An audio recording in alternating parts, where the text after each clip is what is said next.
Good morning વિદ્યાર્થી મિત્રો. ધોરણ 7 પાઠ એ વિષય સામાજિક વિજ્ઞાન. વિદ્યાર્થી મિત્રો, તમારી એક્ઝામ છે બરાબર. એના માટે આપણે પ્રથમ સત્રાંત, તમારી જે એક્ઝામ છે ફર્સ્ટ ટર્મ એક્ઝામ, એના માટે આપણે રિવિઝન કરી રહ્યા છીએ. પાઠ 11 છે વાતાવરણની સજીવો પર અસરો. સૌથી પ્રથમ પેરેગ્રાફ આપણે જોઈએ કે વાતાવરણનું નિર્માણ કેવી રીતે થયું. વાતાવરણનું નિર્માણ કેવી રીતે થયું. પૃથ્વી સૂર્યમાંથી છૂટી પડી છે એવું માનવામાં આવે છે. જ્યારે પૃથ્વીનો ઉદ્ભવ થયો ત્યારે તે ખાલી જગ્યા રૂપમાં હતી, ત્યારે તે અગનગોળાના રૂપમાં હતી. આ ગરમ ગોળો ધીમે ધીમે ઠંડો પડવા લાગ્યો. ઠંડો પડતા તેમાં રહેલા તત્વો પ્રવાહી અને ઘન વાયુના સ્વરૂપમાં રૂપાંતર થવા લાગ્યા. જે તત્વોનું ઘન સ્વરૂપમાં રૂપાંતર થયું તેને આપણે શું કહીએ છીએ? મૃદાવરણ કહીએ છીએ. જે તત્વોનું પ્રવાહી સ્વરૂપમાં રૂપાંતર થયું એને આપણે જલાવરણ કહીએ છીએ. અને જે તત્વોનું વાયુ સ્વરૂપમાં રૂપાંતર પામ્યા તેને આપણે વાતાવરણ કહીએ છીએ. ચાલો વિદ્યાર્થી મિત્રો, હવે આપણે થોડા સ્વાધ્યાયના પ્રશ્નોનું રિવિઝન કરીશું. જુઓ વિદ્યાર્થી મિત્રો, સ્વાધ્યાયમાં પ્રશ્ન નંબર 1, સ્વાધ્યાયનું પેજ નંબર છે 68. પ્રશ્ન નંબર 1, નીચેના પ્રશ્નોના ઉત્તર એક વાક્યમાં લખો. એમાં તમારો પ્રથમ પ્રશ્ન છે, ક્ષોભ આવરણ વિષુવવૃત્ત પર કેટલા કિલોમીટર સુધી ફેલાયેલું છે? ક્ષોભ આવરણ વિષુવવૃત્ત પર કેટલા કિલોમીટર સુધી ફેલાયેલું છે? આન્સર આવશે 16 કિલોમીટર. 16. ક્ષોભ આવરણ વિષુવવૃત્ત પર 16 કિલોમીટર સુધી ફેલાયેલું છે. નંબર 2, ઉષ્ણકટિબંધીય બારેમાસ લીલા જંગલોમાં કયા વૃક્ષો જોવા મળે છે? એનો આન્સર છે ઉષ્ણકટિબંધીય બારેમાસ લીલા જંગલોમાં રોઝવુડ, મેહોગની, રબર, અબનુસ. રોઝવુડ, મેહોગની, રબર, અબનુસ જેવા વૃક્ષો જોવા મળે છે. નંબર 3, શંકુદ્રુમ જંગલોમાં કયા પ્રાણીઓ વધુ જોવા મળે છે? એનો આન્સર આવશે શંકુદ્રુમ જંગલોમાં ધ્રુવીય સફેદ રીંછ, વાંદરા, યાક, કસ્તુરી મૃગ, વરુ જેવા પ્રાણીઓ વધુ જોવા મળે છે. ફરીથી આન્સર બોલું છું. શંકુદ્રુમ જંગલોમાં વાંદરા, ધ્રુવીય સફેદ રીંછ, યાક, વરુ, કસ્તુરી મૃગ જેવા પ્રાણીઓ જોવા મળે છે. ચોથો પ્રશ્ન છે, રણ પ્રદેશના લોકો સતત ઉડતી રેતીથી બચવા કેવો પોશાક પહેરે છે? તો રણ પ્રદેશના લોકો સતત ઉડતી રેતીથી બચવા માથે રૂમાલ કે પાઘડી બાંધે છે. માથે રૂમાલ કે પાઘડી બાંધે છે અને શરીરે ખુલ્લા વસ્ત્રો પહેરે છે. નંબર 5, નૈઋત્યના પવનો કોને કહેવાય? આન્સર છે ઉનાળાના મોસમી પવનો નૈઋત્ય દિશામાંથી વાતા હોવાથી તે નૈઋત્યના પવનો કહેવાય છે. ઉનાળાના મોસમી પવનો નૈઋત્ય દિશામાંથી વાતા હોવાથી તે નૈઋત્યના પવનો કહેવાય છે. ચાલો વિદ્યાર્થી મિત્રો, હવે આપણે કરીશું ટૂંક નોંધ. બરાબર છે. ટૂંક નોંધમાં આપેલી છે પ્રથમ, સમશીતોષ્ણ ઘાસના મેદાનો, પેજ નંબર 67. વિદ્યાર્થી મિત્રો, આમ તો ઘાસના મેદાનોના 2 પ્રકાર છે. એક ઉષ્ણકટિબંધીય ઘાસના મેદાનો અને 2 સમશીતોષ્ણ ઘાસના મેદાનો. સૌથી પહેલાં આપણે સ્વાધ્યાયની ટૂંક નોંધ જે છે સમશીતોષ્ણ ઘાસના મેદાનો એ કરીશું. મારી સાથે તમે વાંચો. સમ આબોહવા ધરાવતા ખંડોના મધ્યમાં આવેલ પ્રદેશમાં ટૂંકું અને પૌષ્ટિક ઘાસ થાય છે. આ પ્રદેશમાં જંગલી ભેંસ, બાયસન અને કાળિયાર જેવા પ્રાણીઓ જોવા મળે છે. ગુજરાતમાં ભાવનગરના વેળાવદર અને કચ્છના બંને વિસ્તારમાં આ પ્રકારનું ઘાસ થાય છે. હવે વિદ્યાર્થી મિત્રો, આપણે ઉપરની ટૂંક નોંધ બી કરી લઈએ. પ્રશ્ન બી પૂછાય કે ઘાસના મેદાનોના 2 પ્રકાર કયા કયા? હવે આપણે જોઈએ. એક, ઉષ્ણકટિબંધીય ઘાસના મેદાનો. આ પ્રદેશની આબોહવા ગરમ છે. અહીં વરસાદ મધ્યમથી ઓછો પડે છે. અહીં ઘાસ 3 થી 4 મીટર જેટલું ઊંચું ઘાસ થાય છે. આફ્રિકામાં આવેલ સવાનાનું ઘાસનું મેદાન વિશ્વભરમાં પ્રખ્યાત છે. આ પ્રદેશમાં સિંહ, ચિત્તા, હાથી, ઝીબ્રા, જીરાફ, હરણ મુખ્ય પ્રાણીઓ જોવા મળે છે. ચાલો હવે આપણે સ્વાધ્યાયની બીજી ટૂંક નોંધ જોઈશું.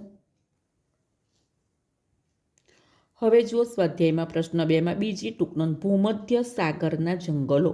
ભૂમધ્ય સાગરના જંગલો, પેજ નંબર 67. તો વિદ્યાર્થી મિત્રો, જંગલોના વિવિધ પ્રકારો છે. દાખલા તરીકે 1 છે ઉષ્ણકટિબંધીય બારેમાસ લીલા જંગલો, 2 છે ઉષ્ણકટિબંધીય ખરાવ જંગલો, 3 છે સમશીતોષ્ણ કટિબંધીય લીલા જંગલો, 4 છે સમશીતોષ્ણ ખરાવ જંગલો, અને હવે આજે આપણે 5મી ટૂંક નોંધ જોઈશું. ભૂમધ્ય સાગરના જંગલો. વાંચો મારી સાથે. ભૂમધ્ય સાગરના જંગલો. આ જંગલો ભૂમધ્ય સાગર નજીકના પ્રદેશમાં જોવા મળે છે, જે મોટા ભાગનો યુરોપ, આફ્રિકા, એશિયા ખંડમાં જોવા મળે છે.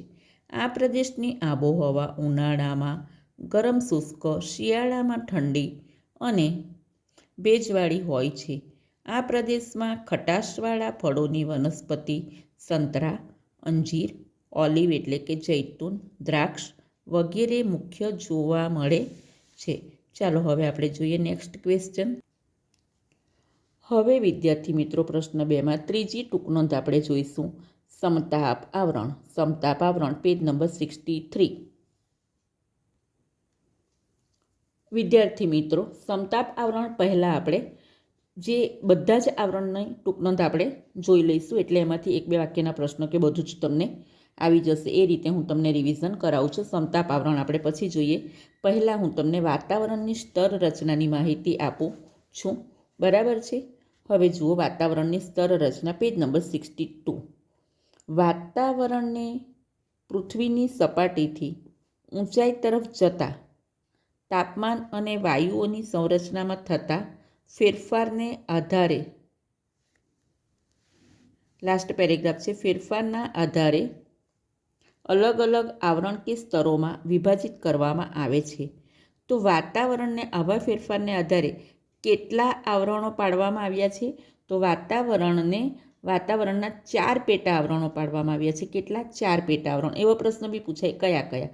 તો 4 પેટા આવરણોમાં છે 1 ક્ષોભ આવરણ, 2 સમતાપ આવરણ, 3 મધ્યાવરણ, 4 ઉષ્માવરણ.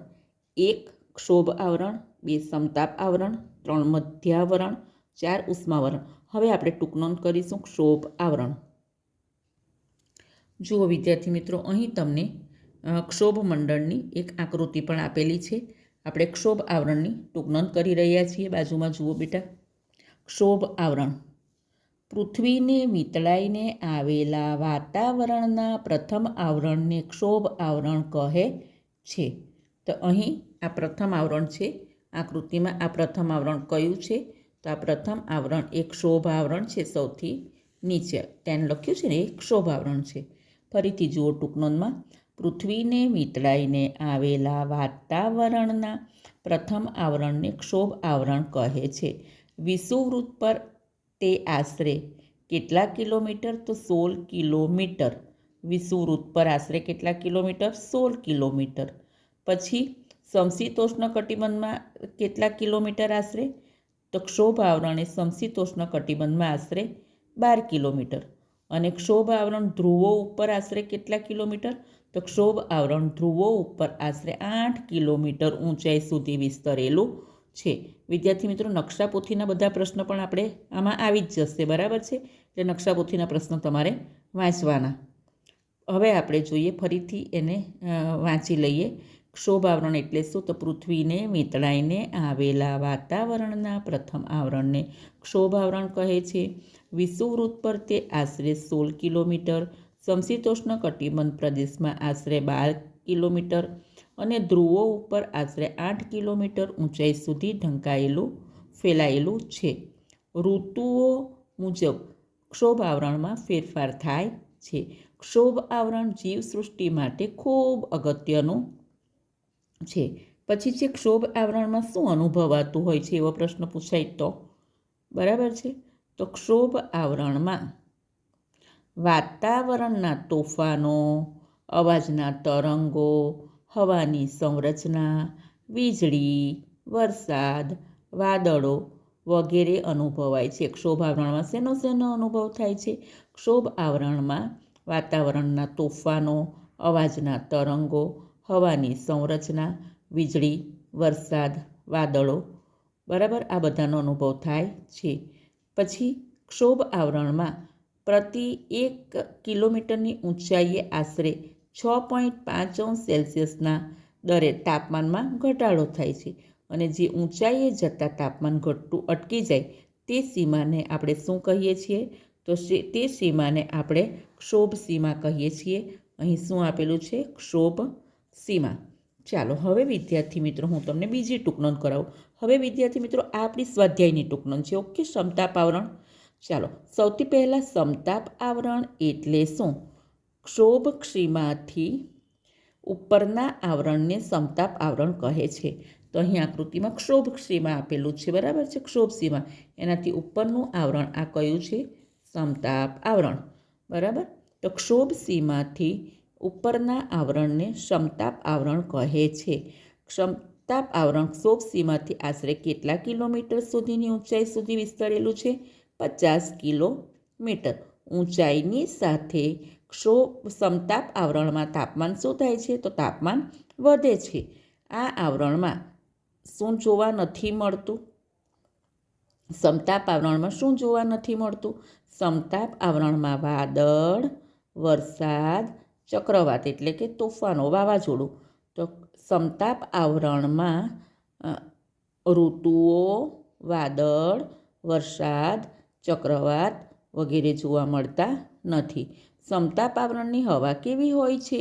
સમતાપ આવરણની હવા સ્વચ્છ અને પાતળી હોય છે, જેથી જેટ વિમાનો ઓછા અવરોધ અને ઝડપથી ઉડી શકે છે. કારણ બી પૂછાય કે જેટ વિમાનો સમતાપ આવરણમાં ઉડી શકે છે. વિધાન સમજાવો. કારણ કે સમતાપ આવરણની હવા સ્વચ્છ અને પાતળી છે, જેથી જેટ વિમાનો ઓછા અવરોધ અને ઝડપથી ઉડી શકે છે. સમતાપ આવરણમાં આશરે 15થી 35 કિલોમીટરની ઊંચાઈએ ઓઝોન વાયુનું પ્રમાણ વધુ હોય છે. કયા વાયુનું? ઓઝોન વાયુનું. જે કયો વાયુ સૂર્યના અત્યંત પારજાંબલી કિરણોનું શોષણ કરે છે? ઓઝોન વાયુ સૂર્યના અત્યંત પારજાંબલી કિરણોનું શોષણ કરે છે. વિદ્યાર્થી મિત્રો એ પ્રશ્ન અહીં પૂરો થાય છે. હવે ચોથું આવરણ છે મધ્યાવરણ. તો મધ્યાવરણ એટલે શું એ પણ આપણે એની વ્યાખ્યા કરી લઈએ. મધ્યાવરણ સમતાપ આવરણની ઉપર આશરે 80 કિલોમીટરની ઊંચાઈ સુધીના વાતાવરણના ભાગને મધ્યાવરણ કહેવામાં આવે છે. તેમાં ઊંચાઈ પર જતાં તાપમાન ઘટતું જાય છે. હવે આપણે જોઈશું વિદ્યાર્થી મિત્રો ઉષ્માવરણ. ચોથું આવરણ કયું છે? ઉષ્માવરણ. ઉષ્માવરણ ક્યાં આવેલું છે અને ક્યાં સુધી વિસ્તરેલું છે? મધ્યાવરણની ઉપર. તો વિદ્યાર્થી મિત્રો આપણે આકૃતિમાં બી જોઈએ કે સમતાપ આવરણની ઉપર મધ્યાવરણ અને ઉપર મધ્ય સીમા અને સૌથી ઉપર બાહ્યવરણ. એને આપણે અહીંયા શું કહીએ છીએ? આયનાવરણ પણ કહીએ છીએ. હું તમને હમણાં ટૂંક કરાવું છું ઉષ્માવરણમાં, બરાબર. ઉષ્માવરણ મધ્યાવરણની ઉપર આ આવરણ આવેલું છે. 80 કિલોમીટરથી શરૂ કરી જ્યાં વાતાવરણ પૂરું થાય છે ત્યાં સુધી વિસ્તરેલું છે. અહીં હવા અતિશય પાતળી હોય છે. ઉષ્માવરણમાં હવા કેવી? અતિશય પાતળી હોય છે. જેમ જેમ ઊંચાઈએ જઈએ તેમ તેમ તાપમાન વધતું જાય છે. આ આવરણને ઉષ્માવરણને 2 પેટા વિભાગમાં વહેંચવામાં આવે છે. એક આયનાવરણ અને 2 બાહ્યાવરણ, બરાબર છે. તો અહીં શું આવશે? આયનાવરણ. ને આયનાવરણની ઉપર શું આવશે? બાહ્યાવરણ. તો 2 વિભાગમાં વહેંચવામાં આવે છે. એક આયનાવરણ અને 2 બાહ્યાવરણ. આયનાવરણમાંથી રેડિયો તરંગોનું પરાવર્તન થાય છે. તો રેડિયો અને તરંગોનું પરાવર્તન શેનાથી થાય છે? આયનાવરણથી. એ ઉપરાંત ટીવી, રેડિયો પ્રસારણ, ઇન્ટરનેટનો લાભ એ આ આવરણને, કયા આવરણને આભારી છે? તો આઈના આવરણને આભારી છે. આઈના આવરણની ઉપરના આવરણને શું કહે છે?